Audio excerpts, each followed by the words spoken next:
দুই তিন মানে মাদারি এখানে বানানে যেটা আছে, বাক্য শুদ্ধি যেটা আছে বা প্রবাদ বাক্যের যেটা আছে প্রবচনের, এটা ফুল মার্কই পাওয়া সম্ভব। ক এবং ও নাম্বার যেটা আছে এখানে হয়তো একটু গুছিয়ে লিখলে 6 পাওয়া যাবে, কিন্তু সাধারণভাবে লিখলে রিটেন প্রশ্ন তো 6 পাওয়া যায় না। আমরা আসলে ওটাই জানার চেষ্টা করব কিভাবে গুছিয়ে লেখা যায়। ব্যাকরণে 30 আছে, এখানে 27-28 পাওয়া কোনো ব্যাপারই না, একটু গুছিয়ে লিখতে পারলে 30-30 পাওয়াই সম্ভব। ঠিক আছে, ধন্যবাদ সবাইকে আমাদের সাথে থাকার জন্য। আমরা আছি নতুন একটি ব্যাচ মানে হচ্ছে আমরা বিসিএস লিখিত ব্যাচ অ্যানাউন্স করেছিলাম, এবং আপনারা যারা আমাদের সাথে যুক্ত হয়েছেন সবাইকে অসংখ্য ধন্যবাদ। বিসিএস একটা লম্বা জার্নি, এবং এই লম্বা জার্নিতে আমরা যারা আরোহী হয়ে উঠি মানে যাত্রী হয়ে উঠি এই জার্নির জন্যে বা এই যাত্রার জন্যে, আমাদের একটা বড় ধৈর্যের পরীক্ষা হয়। আমাদের ধৈর্যের পরীক্ষাটা যতটুকু না মানসিক, তার চেয়ে বেশি সেটা কি বলা যেতে পারে সময় সাপেক্ষ। এবং সবচেয়ে বড় যে ব্যাপার, আমরা আমাদের নিজেদের ধৈর্য যতক্ষণ টিকিয়ে রাখতে পারি, সেই ধৈর্য টিকিয়ে রাখার ক্ষেত্রে আমাদের প্রচুর পরিমাণ বই পড়তে হয়। এই বই পড়া বলতে আমি আসলে কোনো রিডিং ম্যাটেরিয়াল হিসেবে বলছি না, নিজের জানাশোনাকে আরও বেশি পাকাপোক্ত করার কথা বলছি। তো এই বই পড়া বা জ্ঞানটাকে আরও বেশি কি বলা যায় আহরণ করা, জ্ঞান আহরণ করা, জ্ঞান নেওয়া, এই ব্যাপারটা সবচেয়ে বেশি যে জায়গাটাতে হয় সেটা হচ্ছে লিখিত পরীক্ষা দেওয়ার সময়। কারণ লিখিত পরীক্ষাটা আমরা আসলে যতটুকু না সহজ মনে করি তার চেয়ে বেশি কঠিন মনে করি। মানে আমাদের কাছে একসময় মনে হয় না এটা তো সহজ। কেন এটা সহজ মনে হয়? কারণ সিলেবাস ঘাটতে গিয়ে দেখা যায় যে সিলেবাস তো খুবই অল্প কয়েকটা বিষয় আসে, কিন্তু যখনই এটা আমরা লিখতে যাই তখনই সমস্যাটা দেখা দেয়। কারণ আমরা সাধারণত যে পরীক্ষাগুলো দিয়ে অভ্যস্ত, যেমন বিসিএস প্রিলি দিয়ে যখন আমরা আসি তখন আমরা দেখি যে হ্যাঁ বৃত্ত ভরাট করলে হয়ে যাচ্ছে, 4টা অপশন আছে, এর মধ্যে একটা উত্তর খুঁজে পেয়ে যাচ্ছি বা হয়ে যাচ্ছে কোনো না কোনোভাবে 70%, 75% অথবা 65%। কিন্তু যখনই লিখিত পরীক্ষাতে আসি তখন তো আর বৃত্ত ভরাট করার কোনো কনসার্ন এখানে নেই। তখন যে কাজটা করতে হয়, কোনো একটা বিষয়কে লিখতে হয়। আমাদের সমস্যাটা সেই লিখার ক্ষেত্রেই হয়ে যায় যে এই বিষয়টা কিভাবে লিখব, কিভাবে গুছিয়ে লিখব, কিভাবে লিখলে নাম্বারটা পাওয়া যাবে। হ্যাঁ, লিখিত পরীক্ষায় পাশ করার জন্য বা পরবর্তী ধাপে যাওয়ার জন্য খুব বেশি নাম্বার লাগে না, কিন্তু বিশেষ ক্যাডার হওয়ার জন্যে যে ক্রাইটেরিয়াটা দরকার বা যে মেধাক্রমটা দরকার, সেখানে কিন্তু এই লিখিত পরীক্ষা গুরুত্বপূর্ণ ভূমিকা পালন করে। এখানে যত বেশি নাম্বার পাওয়া যাবে বিসিএসে চান্স পাওয়ার ক্ষেত্রে বা বিসিএস ক্যাডার হওয়ার ক্ষেত্রে, তত বেশি নিজেকে সামনে এগিয়ে নিয়ে যাওয়া যাবে। হ্যাঁ, কথিত আছে 50% নাম্বার পেলেই পাস, কিন্তু লিখিত পরীক্ষা তো পাস করার জন্য নিজের মন তৈরি করা যাবে না। লিখিত পরীক্ষাতে কত বেশি নাম্বার পাওয়া যাবে সেই দিকে অগ্রসর হতে হবে, কারণ এই নাম্বারটা ভাইবার সাথে যুক্ত হয়েই কিন্তু আমাদের মেধাক্রমটা তৈরি হবে বা বিসিএস ক্যাডার হওয়ার ক্ষেত্রে আমাদের নিজেদেরকে এগিয়ে যাওয়ার পথটা আরও সুগম হবে। তো ধন্যবাদ সবাইকে যারা দেখছেন আমাদেরকে। আমরা এই লিখিত ব্যাপারটা নিয়ে বা বিসিএস লিখিত বাংলা ব্যাপারটা নিয়ে আপনাদের সাথে আবার আলোচনা করব, এবং যে বিষয়গুলো আমাদের জানাশোনা আছে, আমরা ছোটবেলা থেকে যে বিষয়গুলো জানি বাংলার, সেই বিষয়গুলো নিয়ে আবার একটু কথা বলার চেষ্টা করব। আমাদের এই বিসিএস লিখিত ব্যাচ শুরু হয়ে যাবে আর কি। আজকে আমরা প্রথম ক্লাস নিচ্ছি, যেখানে আমরা একটু জানার চেষ্টা করব এই যে আমরা লিখিত পরীক্ষা দিব, লিখিত পরীক্ষার যে সিলেবাস আছে সেই সিলেবাস সম্পর্কে। হ্যাঁ, সিলেবাস খুবই সহজ, সিলেবাস খুবই ছোট, কিন্তু এই ছোট সিলেবাসটাকেও আমরা লিখার ক্ষেত্রে কতটুকু কাজ করাতে পারছি বা নিজেদেরকে কতটুকু দক্ষতার সাথে সেই বিষয়ের সাথে নিজেকে মেলাতে পারছি, সেই বিষয়টাই দেখার বিষয়। ঠিক আছে, ওকে। তো সবাইকে ধন্যবাদ আবারও আমাদের সাথে যুক্ত হওয়ার জন্যে। আমি মুসাফির রাহাত আপনাদের সাথে আছি এবং থাকার চেষ্টা করছি। আমি পড়াশোনা করেছি ঢাকা বিশ্ববিদ্যালয়ে, বাংলা নিয়েই পড়াশোনা করেছি। বাংলা নিয়ে পড়াশোনা করার ফলে যেটা হয়েছে আর কি, বাংলা পড়াই, দীর্ঘদিন ধরেই বাংলা পড়াচ্ছি, বেশ অনেকগুলো প্রতিষ্ঠানে পড়িয়েছি, এখন একটি বিশ্ববিদ্যালয়ে বাংলা পড়াই। এবং এই বিসিএস কর্মকাণ্ডের সাথে বা বিসিএসের বাংলা পড়ানোর কর্মকাণ্ডের সাথে প্রায় 14 বছর হয়ে গেল। এবং আমি চেষ্টা করি যে বাংলা যে কঠিন বিষয় না, একটু গুছিয়ে পড়লে যে বাংলাটা সহজে পারা যাবে, সেই বিষয়টাই আপনাদের কাছে উপস্থাপন করতে। এবং যারা আপনারা বিভিন্নভাবে আমাদের সাথে যুক্ত হয়েছেন বা হবেন, আপনাদেরকে স্বাগত জানাচ্ছি মুসাফির রাহাতের সহজ বাংলায়। ঠিক আছে, তা আমরা প্রথমেই একটু চলে যাই আমাদের সিলেবাস আলোচনায় এবং বিগত বছরে যে প্রশ্নটা আছে সেই বিষয়টার সাথে প্রশ্নের সাথে একটু মিলিয়ে দেখি যে আসলে প্রশ্ন কী রকম হয় এবং আমরা কিভাবে উত্তর করব বা আমরা কিভাবে পড়ব সেই বিষয় সম্পর্কে একটা সম্যক ধারণা আমরা নিয়ে নিই। ঠিক আছে, আমরা প্রথমেই আমাদের যে সিলেবাস আছে, বিসিএস এর যে সিলেবাস আছে, আমরা সেই সিলেবাসটার দিকে যাই। তো এই সিলেবাসটা হচ্ছে পিএসসি কর্তৃক নির্ধারিত, যদিও এটাতে একটু কাটসাট হয়েছে, তো কাটসাট ব্যাপারটা আমরা একটু পরে বলি। আগে সিলেবাসে কি কি আছে সেই বিষয়টা আমরা একটু দেখার চেষ্টা করি। ওকে, তো আমরা জানি যে আমাদের বিসিএস এ বাংলার ক্ষেত্রে দুইটা পত্র এটা ভাগ করা হয়। একটা হচ্ছে বাংলা প্রথম পত্র, যেটার বিষয় কোড হচ্ছে 1001, এটা হচ্ছে প্রথম পত্র, এবং আরেকটা হচ্ছে দ্বিতীয় পত্র, যেটা হচ্ছে কোড নাম্বার 002। ওকে, তো এই দুইটা পত্রের ক্ষেত্রে আমরা প্রথম পত্রে যদি দেখি, প্রথম পত্রে আমাদের পূর্ণমান হচ্ছে 100 এবং দ্বিতীয় পত্র 100, কিন্তু গত বিসিএসে আমরা দেখেছি যে দ্বিতীয় পত্রটা 200 মার্কের প্রশ্ন হয়েছে। তো আমরা একটু মিলিয়ে দেখি যে প্রশ্ন যে হয়েছে। আমরা প্রথমেই প্রথম পত্রের প্রশ্নটা একটু দেখার চেষ্টা করি যে প্রথম পত্রে যে সিলেবাসগুলো আমাদের পয়েন্ট আউট করা ছিল সেখানে কি কি আছে এবং পরীক্ষায় কি কি এসেছে। তো 1 নাম্বার হচ্ছে ব্যাকরণ অংশ, এবং ব্যাকরণ অংশে আমরা দেখেছি ব্যাকরণ অংশ থেকে হচ্ছে 30 মার্কের প্রশ্ন থাকে, এবং ব্যাকরণ থেকে আমরা 5টা কনসেপ্ট পাই আর কি সিলেবাস অনুসারে। প্রথম হচ্ছে শব্দ গঠন, বানান এবং বানানের নিয়ম, বাক্য শুদ্ধি বা বাক্যের শুদ্ধ প্রয়োগ, প্রবাদ প্রবচনের নিহিতার্থ প্রকাশ, প্রবাদ প্রবচন কোত্থেকে আসছে, কিভাবে আসছে, যেটা আসবে সেটার নিহিতার্থ বের করতে হবে। তারপর হচ্ছে বাক্য গঠন। তা আমরা যদি এই বিসিএস এর প্রশ্নটা একটু দেখি, গত বিসিএস এর প্রশ্নটা, তাহলে একটু মিলানো যাচ্ছে খুব সহজেই যে আসলে কি রকম কি এসেছিল না এসেছিল।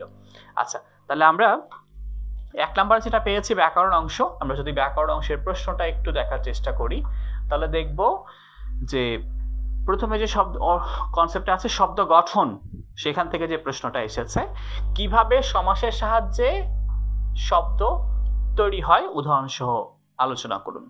তো এটা যেহেতু আমাদের 6 নাম্বারের একটা প্রশ্ন, যতটুকু সম্ভব গুছিয়ে লিখতে হবে। আমরা পুরো ব্যাপারটাই কিন্তু গুছিয়ে পড়ব কিভাবে শব্দ গঠিত হয়। শুধু পড়ার মধ্যে কিন্তু শেষ না, একটু বলে রাখি আমাদের এখানে সবচেয়ে গুরুত্বপূর্ণ যে ব্যাপারটা আমি মিন করি আর কি, সেটা হচ্ছে যে অ্যাসাইনমেন্ট আছে সেগুলো চেক করা।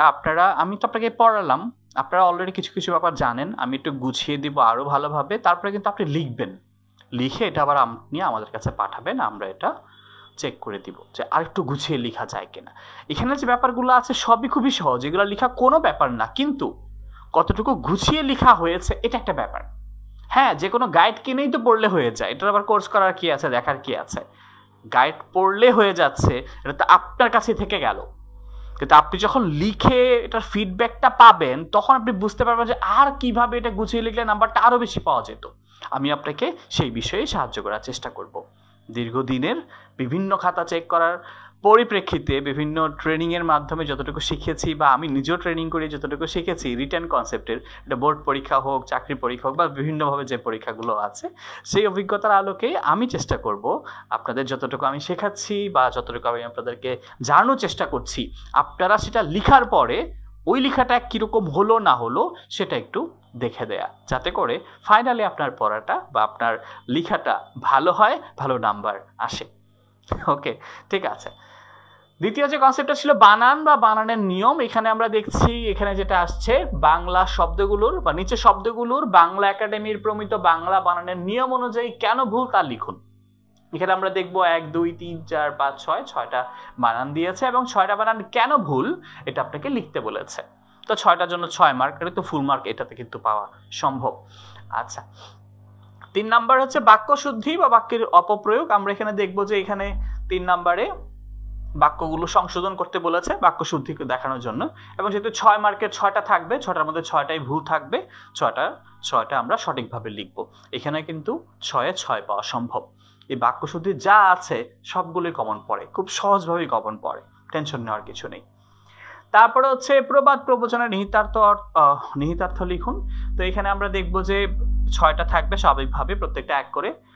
লেজে খেলানো, রদ দেখে কলা বেচা, রদ দেখে কলা বেচা, মাছের মায়ের পুত্র সুখ, হর্ষে ঘি ঢালা, কইয়ের তেলে কই ভাজা, নরক গুলজার করা। সো এই ব্যাপারগুলো কিন্তু দেখা যাবে যে আমরা সাধারণভাবে ছোটবেলা থেকে যে বাগধারাগুলো পড়ে আসছি এগুলো 70% কমন পড়বে, আর 30% আমরা মিন যদি সরাসরি বলি 4টা বা 5টা হুবহু কমন পড়ে যাবে, যেগুলো আপনি অনেক দেখেছেন।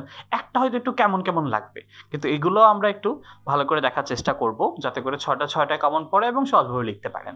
6টায় লিখলে কিন্তু 6 এখানেও পাওয়া যায়, 1 নাম্বারে কিন্তু কাটার কোনো সুযোগ নেই। তার মানে কিন্তু ব্যাকরণের 30 অংশে বা 30 নাম্বারের অংশে সবটুকুই পাওয়া সম্ভব। তারপর হচ্ছে বাক্য গঠন। তো বাক্য গঠন মানে হচ্ছে আমরা এখানে আসলে বাক্যের প্রকরণ ব্যাপারটা বুঝি। বাক্য কত প্রকার ও কি কি, গঠন অনুসারে প্রকারভেদ, অর্থ অনুসারে প্রকারভেদ, বাক্যের গুণ বা বাক্য নিয়ে যে যাবতীয় যে ব্যাপারগুলো আছে। আমরা যদি গত বিশেষে দেখি তাহলে এখানে আসছে গঠন অনুসারে বাক্যের শ্রেণী বিভাগ, সংজ্ঞার্থ সহ উদাহরণ সহ লিখুন। গঠন অনুসারে বাক্যের প্রকারভেদ বলতে যে সরল, জটিল, যৌগিক এই বিষয়টা বোঝাচ্ছে। তো এখানে যদি আমরা একটু দেখি 30 মার্কের, তো 1 নম্বর যে প্রশ্নটা আছে বর্ণনামূলক প্রশ্ন এবং 5 নম্বর প্রশ্নটা হচ্ছে বর্ণনামূলক প্রশ্ন। 2, 3 মানে আমাদের এখানে বানানে যেটা আছে, বাক্য শুদ্ধি যেটা আছে বা প্রবাদ বাক্যের যেটা আছে প্রবচনের, এটা ফুল মার্কই পাওয়া সম্ভব। ক এবং ও নাম্বার যেটা আছে এখানে হয়তো একটু গুছিয়ে লিখলে 6 পাওয়া যাবে, কিন্তু সাধারণভাবে লিখলে রিটেন প্রশ্ন তো 6 পাওয়া যায় না।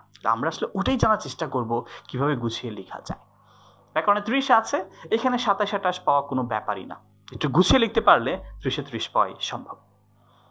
ঠিক আছে, আচ্ছা এই গেল ব্যাকরণের অংশ 30 মার্কের। এরপরে 2 নাম্বার যেটা আছে সেটা হচ্ছে ভাব সম্প্রসারণ। ভাব সম্প্রসারণ হচ্ছে 20 নাম্বার। ছোটবেলায় ভাব সম্প্রসারণ প্রচুর লিখেছিলাম, ক্লাস 6 থেকে শুরু হয়েছে ভাব সম্প্রসারণ লেখা, তাই না? 6, 7, 8, 9, 10 ইন্টারমিডিয়েট পর্যন্ত কিন্তু আমরা ভাব সম্প্রসারণ লিখেছি। ব্যাপারটা এই না যে এটা খুবই নতুন, কখনই পড়িনি, একদম ঝাঁপিয়ে পড়েছে এরকম। ব্যাপারটা পুরাতন, তবে নতুনত্বটা কি যে আগে আমরা 10 নাম্বারের জন্য পড়েছিলাম, এখন এটা হচ্ছে 20 নাম্বারের জন্য। যদি আমরা ভাব সম্প্রসারণের অংশটা দেখি, এখানে একটা ভাব সম্প্রসারণই আসবে, এটাই লিখতে হবে। মানব কল্যাণ সর্বত্রই মানব মর্যাদা সহায়ক।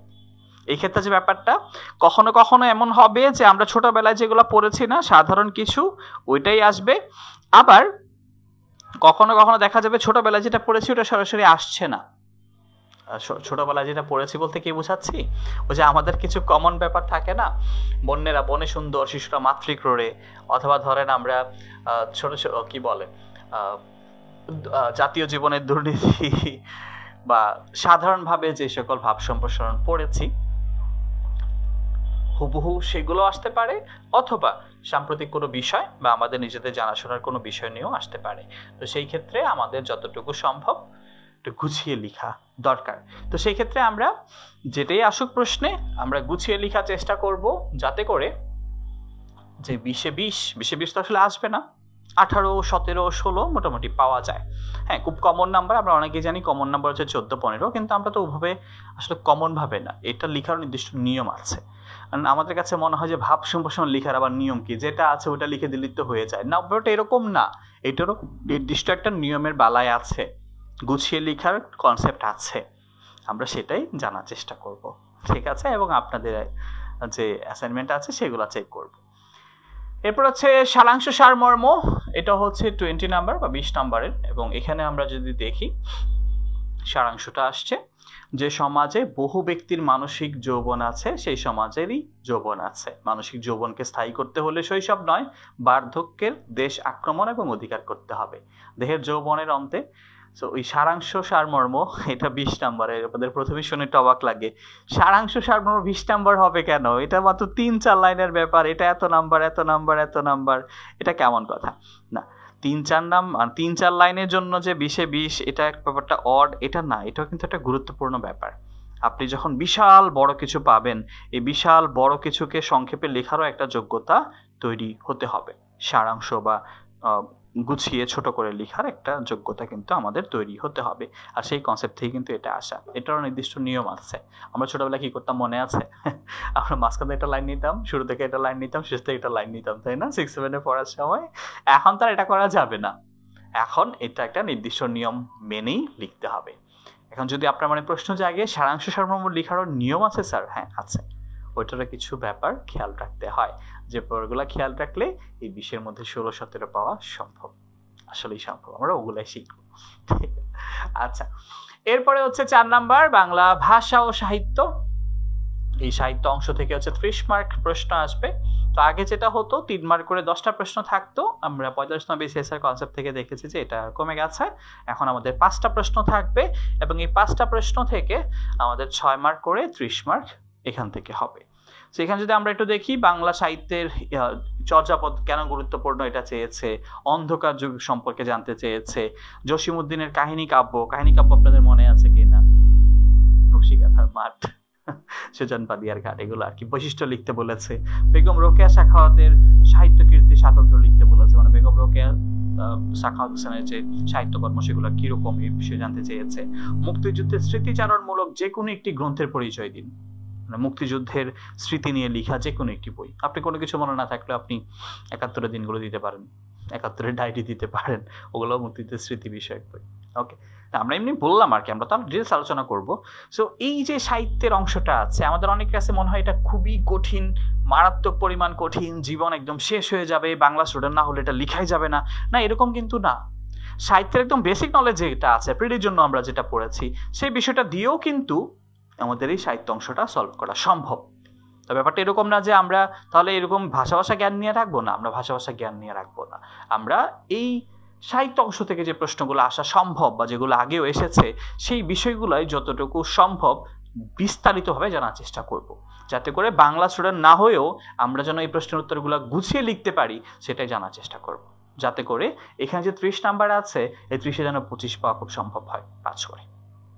ঠিক আছে, সেই হচ্ছে আমাদের বাংলা প্রথম পত্রের 100 নাম্বারের কনসেপ্ট। আশা করি মোটামুটি বুঝতে পেরেছেন। ওকে, আচ্ছা, তাহলে আমরা এখানে যেটা পেয়েছি সেটা হচ্ছে যে বাংলা প্রথম পত্রের অংশটা আমরা এখানে দেখতে পেয়েছি। বাংলা প্রথম পত্রে যে 100 মার্ক আছে, 100 মার্ক খুব কঠিন কিছু না, কিন্তু লেখার সময় আমরা কতটা গুছিয়ে লিখছি এটা হচ্ছে কঠিন বিষয় বা এটা হচ্ছে দেখার বিষয় আর কি। আচ্ছা, ঠিক আছে, এরপরে আমরা যাব বাংলা দ্বিতীয় পত্রের অংশে। বাংলা দ্বিতীয় পত্রের অংশ আমরা পিএসসি যে নির্দিষ্ট কনসেপ্ট আছে সেখানে 100 মার্ক দেখেছি, কিন্তু এটা আসলে 200 মার্ক হয়ে গেছে। আমাদের বাংলা দ্বিতীয় পত্র 200 মার্কের গত রিটেন যে প্রশ্নটা আছে 45তম বিসিএস এর, সেখানে আমরা দেখেছি এটা 200 মার্কের প্রশ্ন হয়েছে। তো 200 মার্কের প্রশ্ন হলেও এটার কিছুটা কনসেপ্ট মিল আছে, সেটা হচ্ছে প্রথম পত্রের যে কনসেপ্টটা আছে এটা 100 মার্ক প্লাস দ্বিতীয় পত্রের আগের যে কনসেপ্টটা ছিল, যেমন অনুবাদ 15, কাল্পনিক সংলাপ 15, পত্রলিখন 15, গ্রন্থ সমালোচনা 15 এবং একটি রচনা 40। আমি আপনাদেরটা এই বিষয় বলি, আমার এক ইন্টারমিডিয়েট স্টুডেন্টকে আমি সেটা দেখিয়েছিলাম আর কি। তো ও শুনে অবাক হয়েছে, স্যার এগুলো তো আমিই পারবো। কেন? কারণ এই শব্দ গঠন ইন্টারে পড়ানো হয়, বানান ইন্টারে পড়ানো হয়, বাক্যশুদ্ধি ইন্টারে পড়ানো হয়, বাক্য গঠন ইন্টারে পড়ানো হয়, ভাব সম্প্রসারণ সারাংশ এগুলো ইন্টারে পড়ানো হয়। আবার এখানে অনুবাদ ইন্টারে পড়ানো হয়, কাল্পনিক সংলাপ ইন্টারে পড়ানো হয়, পত্র লেখন ইন্টারে পড়ানো হয়, রচনা ইন্টারে পড়ানো হয়। মানে এই পুরো 200 মার্কের মধ্যে এই 200 মার্কের মধ্যে এই 15, 30, এই 15 আর 30 ছাড়া মানে 45 ছাড়া বাকি সবটাই এইচএসসিতে সিলেবাসে অন্তর্ভুক্ত। কারণ আপনাদের মনে হতে পারে যে এইচএসসি সিলেবাসেরটা আমরা লিখছি, না, ব্যাপারটা এরকম না। কারণ এইচএসসিতে বাংলা লিখিত যে অংশগুলো আছে সেগুলো এইচএসসিতে আসলে ভালো করে ইমপ্লিমেন্ট করা হয় বা ভালো করে পড়ানো হয় বা ভালো করে লিখার কনসেপ্টটা শেখানো হয়। বিসিএস রিটেন ব্যাপারটা এই না যে এই ব্যাপারগুলো আর কোথাও নাই, মানে শুধু বিসিএস রিটেনই আছে আর কোথাও না, ব্যাপারটা এরকম না। এই মোস্ট অংশগুলোই আসলে আমাদের আগের বিষয় থেকে আসা। আগের বিষয় বলতে আমি বোঝাচ্ছি আমাদের ছোটবেলা থেকে এখন পর্যন্ত আমরা বাংলা যা কিছু জেনেছি, যা কিছু পড়েছি, যা কিছু শিখেছি সব কিছুরই একটা মিলিত সম্মিলন কিন্তু আমাদের বিসিএস লিখিত পরীক্ষা, যেখানে আমরা শুধুমাত্র বৃত্ত ভরাটের কনসেপ্টে না, আমাদের মাথায় যে সৃজনশীলতাটা আছে সেই সৃজনশীলতাটা এখানে প্রকাশিত হয়। ওকে, আচ্ছা, তা আমরা এবার একটু বাংলা দ্বিতীয় পত্রের কনসেপ্টটা দেখি। বাংলা দ্বিতীয় পত্রের কনসেপ্ট যেটা হচ্ছে আমাদের যেটা হচ্ছে আমাদের 200 মার্কের কনসেপ্ট থেকে এখন হচ্ছে। আমরা যদি প্রথম অংশটা একটু দেখি গত বিসিএস এর। ওকে, আশা করি আপনারা দেখতে পাচ্ছেন, পড়া যাচ্ছে তো নাকি একটু জানায়েন তো। আমি সরাসরি প্রশ্নটাই এখানে নিয়ে আসছি আর কি। আচ্ছা, তো প্রথম অংশটা 200 মার্ক, যেহেতু আমাদের বাংলা দ্বিতীয় পত্র 002 বা 002, এটা 4 ঘন্টা এবং 200 মার্কের। তো এখানে আমরা দেখব যে এই ওভারঅল সবটুকু মিলিয়ে হচ্ছে দ্বিতীয় পত্রটা। যেমন আমরা 1 নম্বরে যেটা পেয়েছি ব্যাকরণ অংশ 30 মার্কের, এখানেও ঠিক সেম 1 নম্বরে হচ্ছে 30 মার্কের 5টা প্রশ্ন। প্রথমে আমাদের ছিল শব্দ গঠন। তো শব্দ গঠন এখানে আমরা পেয়েছি যে বিদেশি উপসর্গ যুগে 6টি শব্দ গঠন করুন এবং উপসর্গসমূহ কি অর্থে প্রকাশিত হয়েছে লিখুন। উপসর্গ শব্দ গঠনের একটা গুরুত্বপূর্ণ প্রক্রিয়া, আমরা এখানে উপসর্গ থেকে প্রশ্নটা পেয়েছি। দ্বিতীয় যেটা আছে বানান বা বানানের নিয়ম, আমরা এখানে পেয়েছি যে বাংলা একাডেমির প্রমিত বাংলা বানানের নিয়ম অনুযায়ী নিচের শব্দগুলোর বানান সংশোধন করে লিখুন এবং কেন অশুদ্ধ সেটা। তার মানে দুইটা চেয়েছে, একটা হচ্ছে এখানে বানানগুলো ভুল আছে, এগুলো সঠিক করে লিখতে বলেছে, এবং কেন ভুল আছে সেটা লিখতে, অশুদ্ধ কেন এটা লিখতে বলেছে। আচ্ছা, তারপর হচ্ছে বাক্য শুদ্ধি বা বাক্যে শুদ্ধ প্রয়োগ। সো এখানে আমরা দেখবো যে 6টা বাক্য আছে, এগুলো সঠিকভাবে লিখতে বলেছে। এগুলো খুবই সহজ, মানে আপনি এখনো তাকে এখনই পেরে যাবেন, ব্যাপারটা এরকম। প্রবাদ প্রবচনের নিহিতার্থ প্রকাশ, এখানে আমরা দেখবো যে 6টা আসছে। বিষ্ণু কুলপনা চক্কর, গোদের উপর বিস্ফোরা, চণ্ডীপাঠ থেকে জুতো সেলাই, বানরের গলায় মুক্তোর হার, সব শেয়ালের একরা, ত্রিশঙ্কু অবস্থা। মোস্টলি আপনার আগে থেকে জানা আছে, হয়তো 1-2টা নতুন করে আবার হয়তো দেখতে নিতে হবে। তারপর হচ্ছে বাক্য গঠন, আমরা দেখতে পাচ্ছি এখানে সার্থক বাক্যের বৈশিষ্ট্য বা সার্থক বাক্যের যে গুণগুলো আছে, আকাঙ্ক্ষা, আসক্তি, যোগ্যতা, এটা জানতে চেয়েছে। ওকে, আচ্ছা। 2 নম্বরে ভাব সম্প্রসারণ, এখানে ভাব সম্প্রসারণটা আসছে, এটা হচ্ছে বুদ্ধিমুক্তি আন্দোলনের মটো আর কি। জ্ঞান যেখানে সীমাবদ্ধ, বুদ্ধি যেখানে আড়ষ্ট, মুক্তি সেখানে অসম্ভব। 20 নম্বরের ভাব সম্প্রসারণ আমরা এটাও পেয়ে গেলাম। আচ্ছা, এটা ছিল প্রথম অংশ। আমরা একটু দ্বিতীয় অংশটা একটু দেখি।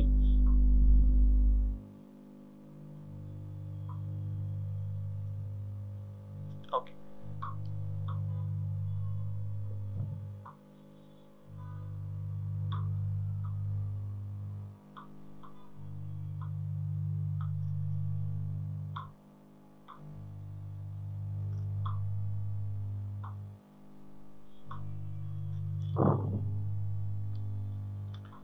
আচ্ছা, তো দ্বিতীয় অংশের ক্ষেত্রে আমরা 200 মার্ক যেহেতু প্রথম কনসেপ্টের অনেকগুলো পেয়ে গেছি, এবার দ্বিতীয় কনসেপ্টের দিকে যাই।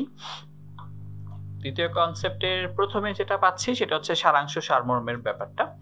আমরা সারাংশ সারমর্মের ক্ষেত্রে যেটা পাচ্ছি 20 মার্কের, এখানে আসছে 3 নম্বরে। অনেকে বলেন আটি ফলের প্রধান অংশ এবং বৈজ্ঞানিক যুক্তির দ্বারা তাহার প্রমাণও করা যায়, কিন্তু তথাপি অনেক রসজ্ঞ ব্যক্তি ফলের শস্যটি খাইয়া তার আটি ফেলিয়া দেন। তেমনি কোনো কাব্যের মধ্যে যদিও বা কোনো বিশেষ শিক্ষা থাকে, তথাপি কাব্য রসজ্ঞ ব্যক্তি তাহার রসপূর্ণ কাব্যাংশটুকু লইয়া শিক্ষাংশটুকু ফেলিয়া দিলে কেউ তাহাকে দোষ দিতে পারে না। যে এখন একটা ফলের আটি খুব গুরুত্বপূর্ণ আমরা বলি, কিন্তু দেখা যায় আটি ফেলে দেওয়া হয়। ঠিক একই রকম ভাবে সাহিত্যের ক্ষেত্রে ওটাতে যে মূল রসটা আছে সেটা কতটুকু আমরা নিতে পারছি, কতটুকু নেওয়া দরকার ছিল, এই বিষয়টা নিয়ে আলোকপাত হয়েছে। তো খুব সাধারণ ব্যাপার, আমরা হয়তো 3-4 লাইন লিখলিতে হয়ে যায়, কিন্তু এটাও একটু পড়াশোনার ব্যাপার আছে, এটাও একটু কিছু টেকনিকের ব্যাপার আছে। আচ্ছা, 4 নম্বর হচ্ছে বাংলা ভাষা ও সাহিত্য থেকে। তো আমরা এখানে দেখবো যে 5টা প্রশ্ন আছে 6 মার্ক করে। বাংলা সাহিত্যের ইতিহাসে চর্যাপদের গুরুত্ব, এটা কিন্তু বাংলা প্রথম পত্রেও পেয়েছিলাম আমরা। আচ্ছা, বিদ্রোহী কবিতায় পৌরাণিক অনুষঙ্গ ব্যবহারের বিশেষত্ব লিখুন। বিদ্রোহী কবিতায় যে পৌরাণিক চরিত্রগুলো আছে ওগুলো কিরকম না ওগুলো লিখতে বলেছে। কবর নাটকের মূল বক্তব্য, কবর নাটক হিসাবে মনে আছে মণি চৌধুরীর একটা বিখ্যাত রচনা। চতুর্দশপদী কবিতার বৈশিষ্ট্য লিখুন, সনেটের বৈশিষ্ট্য লিখতে বলেছে। শামসুর রহমানের রচিত স্বাধীনতা তুমি কবিতার মর্মার্থ লিখুন। আপনাদের মনে আছে কিনা এই স্বাধীনতা তুমি কবিতাটা 9-10 পাঠ্য ছিল, যদি আপনাদের মনে থাকে আর কি। স্বাধীনতা তুমি রবি ঠাকুরের রঝর কবিতা, অবিনাশী গান। স্বাধীনতা তুমি কাজী নজরুলের রপ্তি দুলন, মহান পুরুষ সৃষ্টি সুখের উল্লাসে কাপা, এই কবিতাটা আর কি। তো এখানে এগুলো 6 মার্ক করে, এগুলো 5 করে পাওয়া যায় খুব সহজেই আর কি। কিছু গুছিয়ে লেখার ব্যাপার আছে যেটা বারবার বলার চেষ্টা করছি, আমরা তো এটা শেখাবো ইনশাল্লাহ।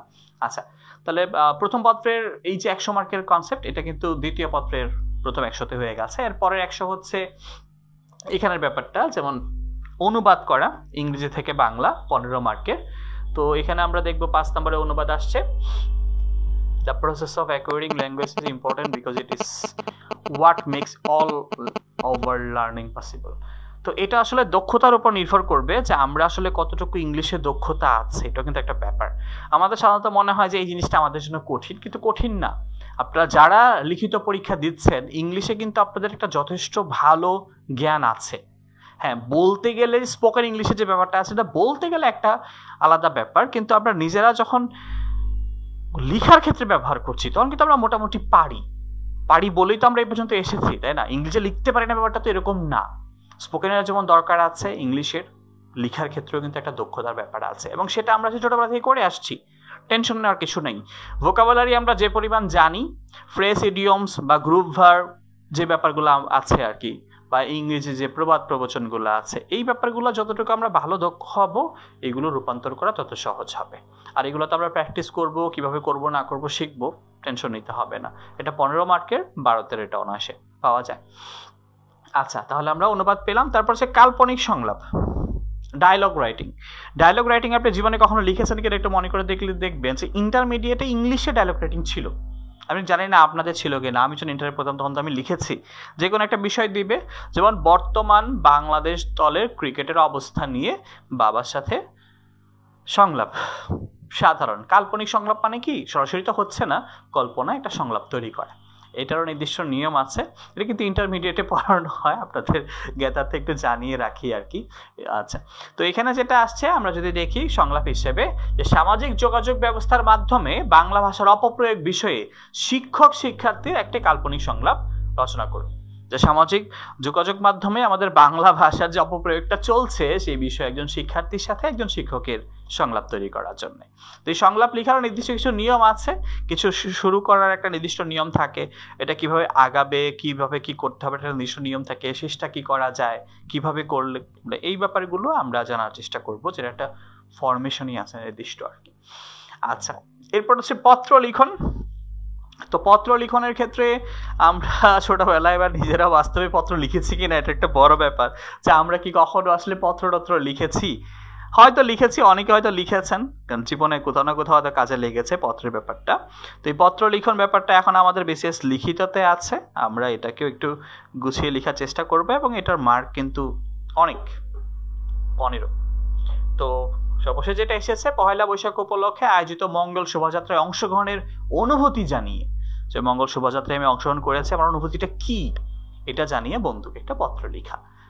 পত্র আমরা রিসেন্ট হয়তো কেউ লিখিনি, কিন্তু এটা নির্দিষ্ট একটা নিয়ম আছে লেখার, কিভাবে শুরু করতে হয়, ডানে বামে কি বসে, শেষে কি বসে, খাম হয় কিনা, খামের ডানে কি বসে, এইগুলো কিন্তু একটু খেয়াল করার বিষয় আছে, এবং এটা একটা নির্দিষ্ট নিয়মে খুব ভালোভাবে লিখলে এটাতে 15 পাওয়া যায়। যদিও এভারেজ 13 হয়ে গেছে, কিন্তু চেষ্টা করলে পারা সম্ভব। এরপরে গ্রন্থ সমালোচনা 15 মার্কের, এটা একটু কঠিন হয়ে যায়। এটা আমি যত জানি শিক্ষার্থীদের কাছে শুনি যে এটা একটু কঠিন লাগে অনেকের কাছে, যে এটা তো স্যার আসলে সব বই তো আমার পড়া নাই, এমন একটা বই আসলো যেটা আমি কিভাবে করব না করব ঝামেলা হয়ে যায়। কিন্তু মজার ব্যাপার হচ্ছে এখানে যে বই সম্পর্কে বা রাইটার সম্পর্কে আমাদের কাছে জানতে চাওয়া হয়, এটা মোস্ট কমন রাইটার। দেখা যাবে যে আপনি ওই রাইটারের বইয়ের পড়েনি নাই, একটু খেয়াল করে দেখবেন 9, 10 বা ইন্টারমিডিয়েটে কখনো না কখনো আপনি তার একটা বই পড়েই ফেলেছেন। যেমন এটা এখানে যেটা আসছিল, সৈয়দ ওয়ালিউল্লাহর যে কোনো একটি গ্রন্থের সমালোচনা লিখুন, আপনি মনে করে দেখতে দেখবেন সৈয়দ ওয়ালিউল্লাহ লাল সালু আপনি পড়েছেন, মুভি দেখেছেন, তাই না? কোনো না কোনোভাবে কিন্তু হয়ে গেছে, কাদো নদী কাদো বা চাঁদের অবশ্যা কোনো কিছু। তো এটাতে একটু কঠিন লাগে, এই কারণে আমাদের আসলে বই পড়ার অভ্যাস ওরকম নেই, যেহেতু এটা সাহিত্যের একটা অংশ হিসেবে আসে। সাহিত্যিক যে বইগুলো আছে, উপন্যাস, গল্প, প্রবন্ধ, এগুলো আমাদের আসলে তেমন পড়াশোনা করার একটা অভিজ্ঞতা সাধারণত আমাদের নেই, কিন্তু আমরা এই আইডিয়াটা দিব, আমরা নির্দিষ্ট কিছু বই সম্পর্কে জানবো, সেই বইয়ের সমালোচনা কিভাবে লিখতে হয় সেই নিয়মগুলো জানবো, এতে করে যে বই থেকেই আসুক আমরা মোটামুটি গুছিয়ে লেখার চেষ্টা করব। এই জায়গায় নাম্বারটা অ্যাভারেজ হয়, এটা আসলে 15 হয় না, এটা 10, 11, 12 এরকম ভেরি করে। এটা আসলে লেখার যোগ্যতার উপর নির্ভর করে। কারণ ব্যাপারটা তো এই না যে আপনি সমালোচনা লিখছেন মানে হচ্ছে ওই বইয়ের পুরো কাহিনী লিখে যাবেন, এরকম তো না। সো ভয় পাওয়ার কিছু নেই, আপনি ওটা একটা সমালোচনা লিখছেন। সমালোচনা মানে কিন্তু আবার খারাপ না, সমযোগ আলোচনা, ভালো খারাপ মন্দ মানে এইভাবে মিলিয়ে আর কি একটা গ্রন্থ সমালোচনা করার সিস্টেম যদি আপনি শিখে যান, যে কোনো বই সম্পর্কে তখন আপনি লিখতে পারবেন। আর আমরা তো গুছিয়ে দিব কি পড়বেন, কাকে পড়বেন, কাকে মানে কোন রাইটার আর কি। আচ্ছা, এরপর আছে প্রবন্ধ রচনা, যা সবচেয়ে বেশি নাম্বার যেখান থেকে কাটা যায়। তো এখানে রচনা আমরা দেখবো যে আসছে ইন্টারনেট সংস্কৃতি এবং বিশ্ব ব্যবস্থা। যে ইন্টারনেট সংস্কৃতি এবং বিশ্ব ব্যবস্থা এই ব্যাপারে একটি রচনা লিখতে বলা হয়েছে। রচনার ক্ষেত্রে আমাদের সেই ছোটবেলা থেকে একদম যেন আমরা পিচ্ছি ছিলাম। সেই ছোটবেলা থেকে রচনার জন্য আমাদের মনে একটি সহজ এবং কমন প্রশ্ন দাঁড় করানো আছে। সেটা কি জানেন? স্যার কত পৃষ্ঠা লিখব? সো এটা খুবই সহজ এবং খুবই কমন প্রশ্ন। বাট আমি চাই যে আপনারা ওই দিকে না যান, এই প্রশ্ন না করে আপনারা শিখবেন, জানবেন যে কোনো বিষয় বিস্তারিত প্রকাশ করার ক্ষেত্রে কি কি বিষয় মাথায় রাখতে হয় এবং কি কি আকারে এটা লিখতে হয়। তাহলে এটা ভালো নম্বর পাওয়া যাবে। যদি মাথায় সেট করে ফেলেন, না স্যার 40 নাম্বার যেহেতু আমি 30 পৃষ্ঠা লিখব, লিখেন। কিন্তু 30 পৃষ্ঠা লিখলে ওটাতে কি পরিমাণ ইনফরমেশন আপনি দিচ্ছেন বা যে বিষয়গুলো আসলে প্রয়োজন হয় একটা রচনার মধ্যে সেগুলো আছে কি না, এটা কিন্তু খেয়াল রাখতে হবে। 30 পৃষ্ঠা লিখেও অনেকে 10 পায় না। আবার পৃষ্ঠায় মেনশন না করে যে উপাদানগুলো থাকা দরকার একটা রচনায় সেগুলো লিখেও কিন্তু এই 40-এ 30 পাওয়া সম্ভব, আসলেই সম্ভব। তো টেনশন নেওয়ার কিছু নেই, আমরা আপনাদেরকে সেই বিষয়টাই জানানোর চেষ্টা করছি বা করব, যাতে করে এই কঠিন বিষয়গুলো, যেগুলো আমাদের জন্য খুবই কঠিন বিষয়, আমরা বাংলা ডিপার্টমেন্টের শিক্ষার্থী না, আমাদের কাছে তো এগুলো মহা কঠিন কঠিন কঠিন, এটা এরকম মনে যে স্বাভাবিকভাবে হয়, অনেকেরই হয়, আমি যতদূর শুনি আর কি শিক্ষার্থীদের কাছে। তা আমি চাই না আপনাদের মধ্যে এই ধরনের কোনো ভয় কাজ করুক। আমরা যে সিলেবাসটা পিএসসি কর্তৃক নির্ধারিত যে সিলেবাসটা পেয়েছি প্রথম পত্র এবং দ্বিতীয় পত্রের, আমরা যদি আবার একটু দেখি যে প্রথম পত্রেরই 100 মার্ক এবং দ্বিতীয় পত্রের প্রথম পত্র সহ 200 মার্কের যে পড়াশোনাটা আছে, আমরা সেটা একটু গুছিয়ে করার চেষ্টা করব। আমার সবচেয়ে বড় যে উদ্দেশ্য এই কোর্সের ব্যাপারে সেটা হচ্ছে আপনারা যাতে নিজেদের মতো করে গুছিয়ে লিখতে পারেন এবং আমি আপনাদের সেই গুছিয়ে লেখাটা আরও কিভাবে গোছানো যায় সেই বিষয়টা আপনাদেরকে নিশ্চিত করা। আর এই লক্ষ্যেই আমরা আপনাদেরকে নিয়ে আমাদের বাংলা লিখিত ব্যাচ শুরু করার চেষ্টা করছি। আচ্ছা, আমাদের বাংলা এই লিখিত ব্যাচ এটা আজকেই আমরা শুরু করলাম আপনাদেরকে নিয়ে সিলেবাস আলোচনার মাধ্যমে, যে আসলে কি কি পড়তে হয়, কি কি বিষয় প্রয়োজন হয়। আমরা এই ব্যাচের ক্লাস রাখছি সপ্তাহে 2 দিন, রবি এবং মঙ্গলবার সন্ধ্যা 7টায়। তো আমরা এই ক্লাসে যেটা করব, সবকিছু একটু চেষ্টা করব টু দা পয়েন্টে পড়ার। আমরা লাইভ ক্লাস দিব, যেরকমটা আজকে এখানে দেখছেন, ফেসবুক লাইভ ক্লাস হবে এবং যে গ্রুপে ক্লাস হচ্ছে এই গ্রুপে আমরা ক্লাসগুলো 10 বছর রেকর্ড রেখে দিব।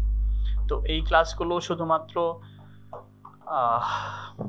বিসিএসসি কাজে লাগছে এরকম না, বাংলা বিষয় নিয়ে যত বিষয়গুলো প্রয়োজন হয় রিটেনের জন্য, বা রিটেন পড়তে গেলে তো আসলে যেটা হয় সবই পড়া হয়ে যায়, ব্যাকরণ, সাহিত্য, নির্মিতি সবই কিন্তু পড়া হয়ে যায়। এতে করে আপনার বাংলা যে কোনো পরীক্ষাই হোক, যে কোনো পরীক্ষা কাজে লেগে যাবে। ওকে, তা আমরা এখানে 200 নম্বরের সব কিছুই পড়ব। 200 নম্বরের পড়াশোনা হবে, খুব ভালোভাবে আমরা চেষ্টা করব এবং আপনাদের যে লেখাটা আছে যেটা সত্যিকার অর্থে আপনারা লিখবেন সেই লেখাটার ডেমো আমি দেখব এবং চেক করে দিব, যা এবং ওইটা আরও কীভাবে ভালো করা যায় সেই বিষয়ে আমরা আপনাদেরকে পরামর্শ দিব। তো আপনারা চাইলে আমাদের এই ব্যাচে যোগাযোগ ভর্তি হতে পারেন। ভর্তি হওয়ার জন্যই আমাদের যে পেজ আছে মুসাফির রাহাত স্যার, এই পেজে আপনারা যোগাযোগ করতে পারেন, অথবা চাইলে আমাদের স্ক্রিনে দেখানো যে নাম্বারটা আছে 01737277576 এই নাম্বারে যোগাযোগ করতে পারেন। আর আমাদের কোর্স ফি হচ্ছে 1800 টাকা। এই 1800 টাকার মধ্যে আমরা বিসিএস রিটেনের যত কনসেপ্ট আছে বাংলার তা সবই শিখবো, যেটা শুধুমাত্র বিসিএস না, আমাদের বাংলার যাবতীয় যত পরীক্ষা আছে সব কিছুতেই কার্যকর করতে পারবো। ঠিক আছে, সো ভয় পাওয়ার কিছু নেই। বিসিএস রিটেন নাম শুনতেই কঠিন, কিন্তু গুছিয়ে লিখলে আসলে এটাতে অনেক নাম্বার ওঠানো সম্ভব। এবং আমি আমার দীর্ঘ 14 বছরের এই পড়ানোর অভিজ্ঞতা এবং বাংলা বিষয়ে বিশ্ববিদ্যালয়ে পড়ানো এবং নানা রকম খাতা দেখার অভিজ্ঞতা থেকে আমি চেষ্টা করব আপনাদেরকে এই বাংলার লিখিতের যত কঠিন ব্যাপার আছে সেগুলো সহজ করার। ঠিক আছে, ধন্যবাদ সবাইকে এই ক্লাসটা দেখার জন্যে। চেষ্টা করুন একটু শেখার, একটু জানার। থাকুন মুসাফির রাহাদের সাথে, শিখুন নতুন কিছু নতুনভাবে। ধন্যবাদ সবাইকে। আসসালামু আলাইকুম। দেখা হবে আগামী ক্লাসে।